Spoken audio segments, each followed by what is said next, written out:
በኢየሩሳሌም ኤጲስቆጶስ ሆነ ቅዱስ ዮሐንስ በሃይማኖት መጽሐፍ እንዲህ አለ። አንድ አምላክ ብለን የምንሰግድላቸው ስድስት ቅዱስ በባህሪ በመለኮት አንድ እንደሆኑ እናምናለን። እኒህም አብ፣ ወልድ፣ መንፈስ ቅዱስ ናቸው።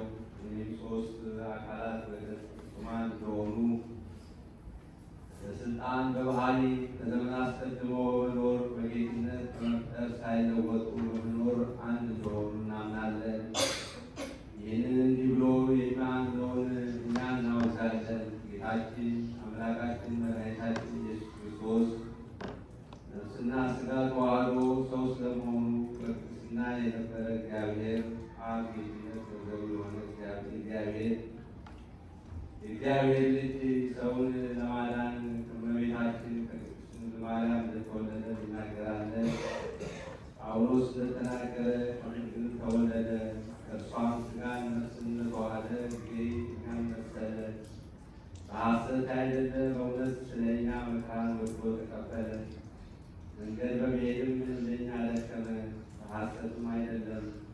በግርፋቱም ጊዜ ስለ እኛ ከጲላጦስ መከራን በተቀበለ ጊዜ እንደ እኛ መከራውን ግርፋት ይሰማው ነበር። ፊቱም በሰፉት ጊዜ እጁንም እግሩንም በችንካር በተነከሩት ጊዜ የተቀበለውን መከራ ይሰማው ነበር። እርሱ ደዌያችንን ወሰደ፣ ሕመማችንን ተሸከመ። እርሱ ስለ እኛ አዘነ፣ ተከዘ። ስለ እኛም በጥፊ በመመታት በእስራት በችንካር በጦር የእኛን ኃጢአት ለማስተስረይ የቆሰለ ሆኖ አየነው።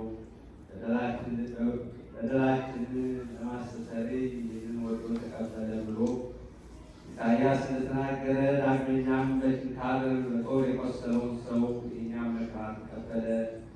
ዳግመኛ አስታራቂያችን እንደሆነ የእኛን መከራ መቀበል እንዲችል ከኃጢአት በቀር በሥራ ሁሉ ለእኛ ተቀጠለ። ለእርሱ ሲናገር ጳውሎስን እንስማው። ለእኛ በታመመው ሕማም የእኛን ነፍስ የምትመስል ነባቢት ነፍስን እርሱ እንደተዋሃደ እናምናለን። ዳግመኛም የነፍሳችንን ሕማም በእውነት ወዶ እንደተቀበለ እናምናለን። ይኸውም ሁከት፣ ትካት፣ የልብ ሐዘን ነው። ወንጌላዊ ዮሐንስም የእርሱን ነገር ነገረን። እርሱ ነፍሴ ከሥጋዬ እስከ መለየት ደርሳ አዘነች እንዳለ ማስረዳ።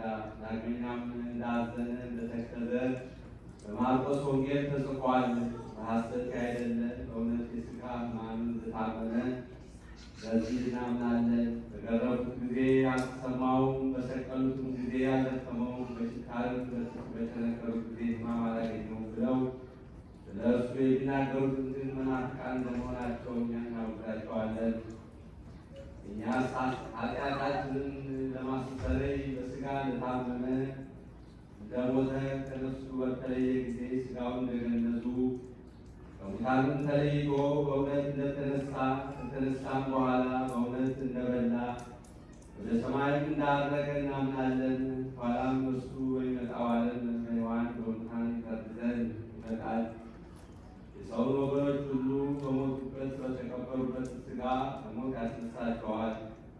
ከትንሣኤም በኋላ ያለመለወጥ ሁልጊዜ ይኖራል። እርሱ በዚህ በሞተበት በተገነዘበት ሥጋ ከሙታን አስቀድሞ እንደተነሳ ዳግመኛ የሰው የባህሪ